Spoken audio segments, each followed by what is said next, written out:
I am Devil Driven, and welcome to Team Leviathan Gaming's Starter Deck Budget Guide for Skellige. Before we jump into the video, the newest addition to the Starter Deck Budget Series and Crafting Guide was written and created by Nimrafel, Hippopotamus, Wasubi, Art Sharp, and the Kier. All information can be found in greater detail at teamleviathangaming.com/crafting. So this is the budgeted Skellige starter list. We kept Croc as the leader. He has a really good ability where he can damage an enemy unit. He has a cooldown of 2, so you have to wait a couple turns to play it again.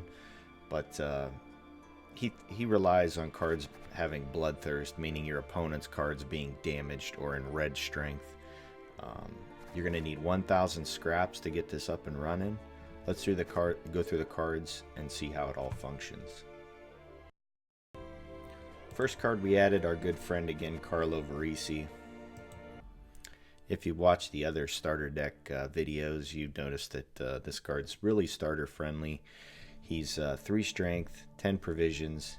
He's deploy melee, so you have to play him on melee row.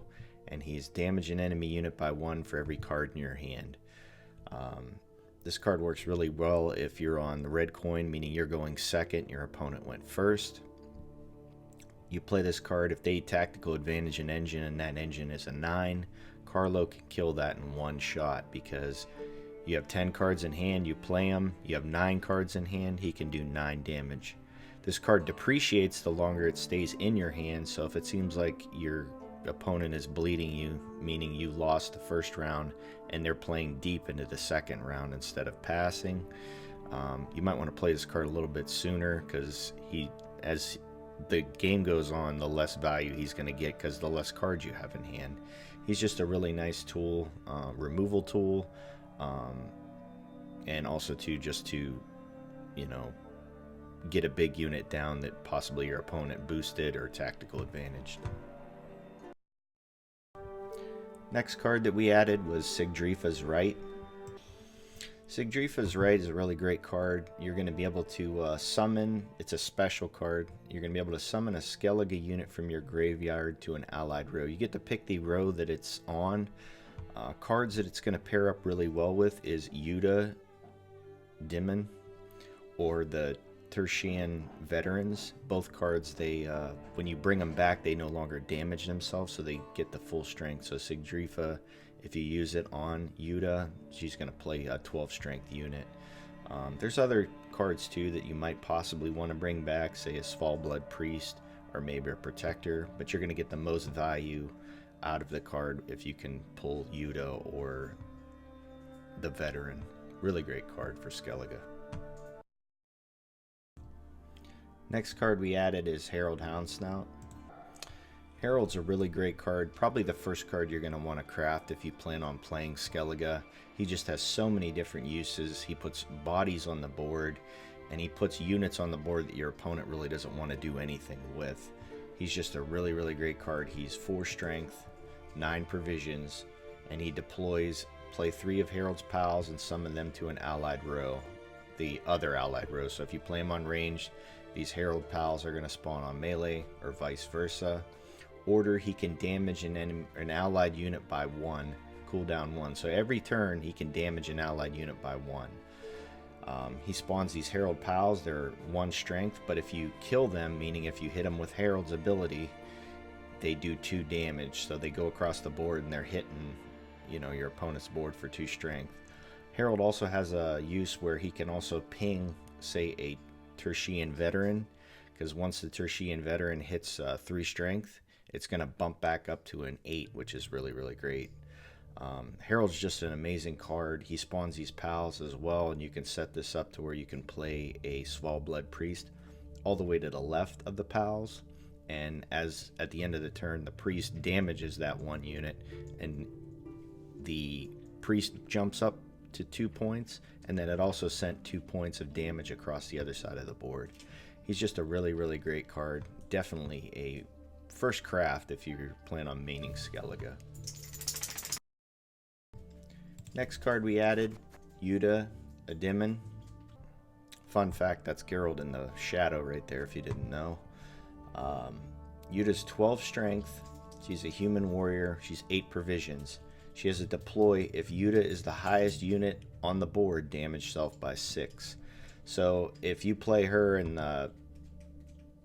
she is the highest strength unit, meaning the 12 is the biggest strength unit, she cuts herself in half. She goes to 6 strength. But if you have a priest up and running and he's, you know, all the way up to like 15 or something like that, Yuda will play for the full provisions, or the full 12 strength, because she is no longer the highest strength unit on the board. Sometimes too, if you're going up against like monsters, they have real big units, and you can drop her and she'll still stay at 12. But when you do res Yuda with Sigfara's right, she does not do this because you summon that unit. You don't deploy it. So if you use Sigfara's right, she pops back on the board for a 12. Yuda's just a really, really great play. Mostly an enabler for Sigfara's right, but sometimes your priests can get pretty big, or even sometimes your Jemez Protectors. So, really great card for Skellige. Next card we added, the Tertian Veteran. So the Tertian Veteran, he's 8 strength, 5 provisions, but he has a deploy damage himself by 3. So he comes back on the board as a 5, but he has a Berserk 2, meaning if you damage this unit down to 2 strength, he heals himself up all the way back up to 8 points. This card's going to synergize really well with your Svalblood Priest. You're going to set this to the left of the Tertian Veteran. It's going to damage the unit, so it's going to drop down to a 4, a 3, and then a 2. Once it hits 2, it's going to bump back up to 8, and during that whole time, the priest is going to ramp up and gain strength.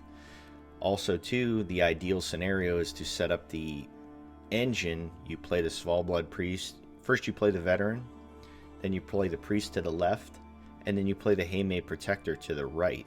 This sets up an engine to where the priest is gaining 2 strength. The Veteran is getting damaged, but getting closer to healing itself. And then the Protector, every time a unit next to it gets damaged, it goes up 1 point. So it ends up just being this, you know, really great engine that if your opponent can't deal with each component of that engine, it's just a ramp that your opponent's probably not going to be able to handle when it comes down to it. Sometimes you're able to pass and they can't even keep up because it's gaining so much strength. Really, really great card. Also, too, you can res it with Sigfara's right, another, and it'll come back as an 8. It won't damage itself because you summon that unit. Next card up, a staple for pretty much every Skellige deck, the Svalblood Priest. The Svalblood Priest is 3 strength, 5 provisions. Every allied turn on end of turn, damage the allied unit to the right by 1 and boost self by 2. So it damages the unit to your right, so you're always going to, whatever unit you want to hit, you got to play it to the left of it. And then it's going to hit that unit for 1, but it's going to bump himself up for 2.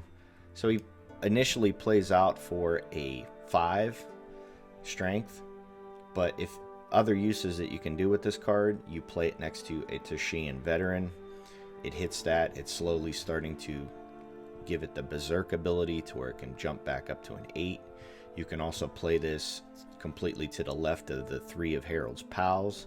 It's going to hit that skull. The priest is going to go up by 2. And it's also going to hit that skull, causing that skull to do 2 damage on the other side of the board. And then also, too, the Svalblood Priest, whatever you play it, you play the Svalblood Priest to the left, you play something in the middle, and then you can play the Jemez Protector. And every time the priest hits whatever in the middle, in between the 2 and the Jemez Protector goes up for 1. So it's this sandwich of pain that you're giving your opponent that if they can't deal with one or both of these engines that you're setting up, or all 3 when it comes to the Veteran, it's a really, really great engine to get up and running if you can make it happen. The last cards that we added for the starter deck budget for Croc is the Jemez Protector. The Jemez Protector, it's 4 strength, 4 provisions, so it plays for its full value, but whenever an adjacent unit takes damage, boost self by 1. Ideally, you want to place this next to whatever the Svalbard priest is hitting.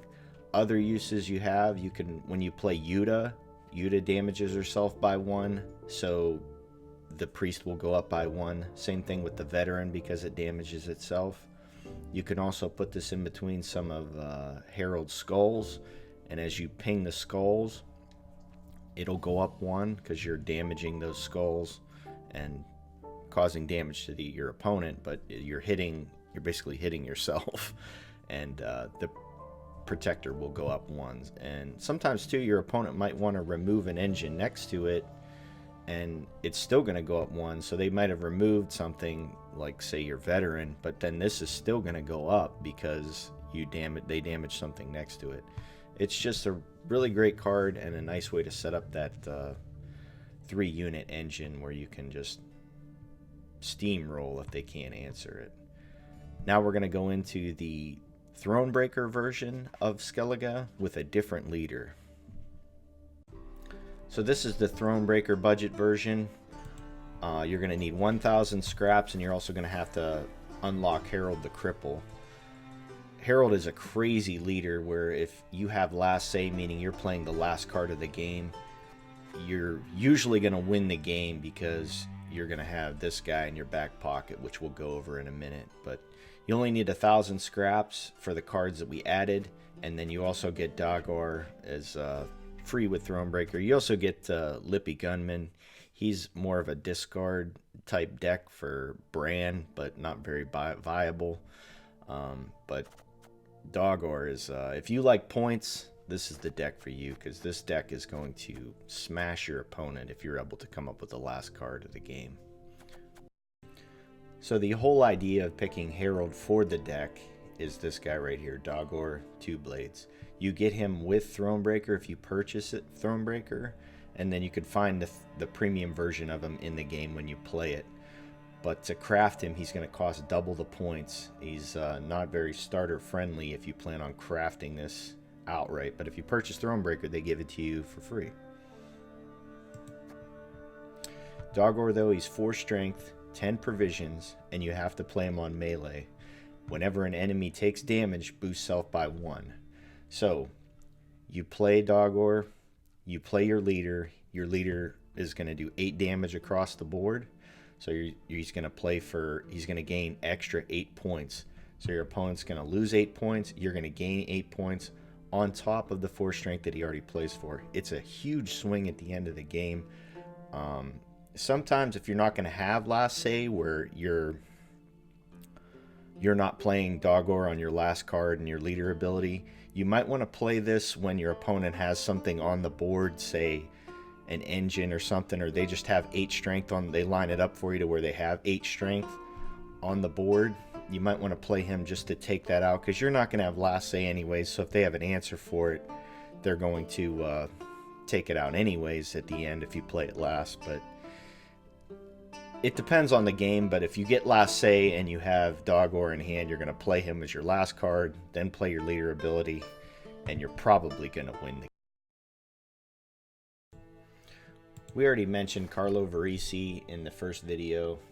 Just a really great card. You're going to have to craft him. You're also going to have to craft Octopus. Octopus is another amazing card that's going to synergize really well with Dagor. Ideally, you want to play this card second to last, because he's 5 strength, 10 provisions, and he has orders, so you have to wait a turn to proc his ability. But after that, if he stays on the board after you play him, he's going to damage all enemy units by 1. So every unit that's on your opponent's side of the board is going to take 1 damage, and then you're also going to have Dagor on the blade or on the board. So however many units you hit, that's how many points Dagor is going to go up. Really, really great card. Synergizes really well with all the damage that you're going to have in hand with your leader, Octopus, and then dropping, Dagor. You always drop Dagor first, and then you play his ability. If not, it doesn't work. But just a really nice final play for you to more than likely win the game. Herald Hound Snout's going to have to be crafted as well. We mentioned him in the previous video. But you're also going to have to craft Tainted Ale. Tainted Ale is an artifact. It has Zeal, meaning you can play this ability instantly. It has orders, damage a unit by 2, and it has 3 charges. More than likely, you're going to want to save this card. You're just going to play it, and your opponent's really not, unless they have artifact removal, meaning they have a card that can destroy this. You just play it and leave it sit, unless they have some kind of engine on the board that you want to kill that's 6 strength, because it has a total of 6 damage, 2 for 3. It's 9 strength, but ideally you just drop it, leave it sit, so that if you have last say with Dogor, it's just more pings for you to play after you play Dogor. You're doing 2 damage to your opponent's side of the board, and Dogor goes up an extra point. Really, really great card. Nice removal tool as well, but ideally it's designed for damaging your opponent's side of the board while Dogor's on the board. And then the last card you'll have to craft for the Thronebreaker budget set is Sig Bold. Sig Bold is 5 strength, 8 provisions. He's orders melee, so you have to play him on the melee row. Damage a unit by 1, cooldown 1. So every turn he's going to be able to ping. He's similar to Black Rayla. The only difference is he has Berserk 4, meaning if he gets hit 1 time and drops down to 4 strength, he's able to do 2 damage. Things you can do is you can ping him with Herald Hound Snout, drop him down to a 4, and then he could start hitting for 2 a turn. Really, really great engine if you can get it to stick on the board. 4 strength is kind of tough to stick, but your opponent's going to want to do this, and that's just going to leave him less removal for like Octopus at the end of the game. Just a really, really great card, and if he does stick on the board, it's just another 1 damage that you can put on the other side of the board when Dogor is sitting on the board as well. So it's going to hit 1, and Dogor is going to go up 1 strength as well. But that's the budgeted list for Skellige. Check out Team Leviathan Gaming for updated meta snapshots and deck guides, and check this channel every day for new content. Thank you guys for watching, and good luck.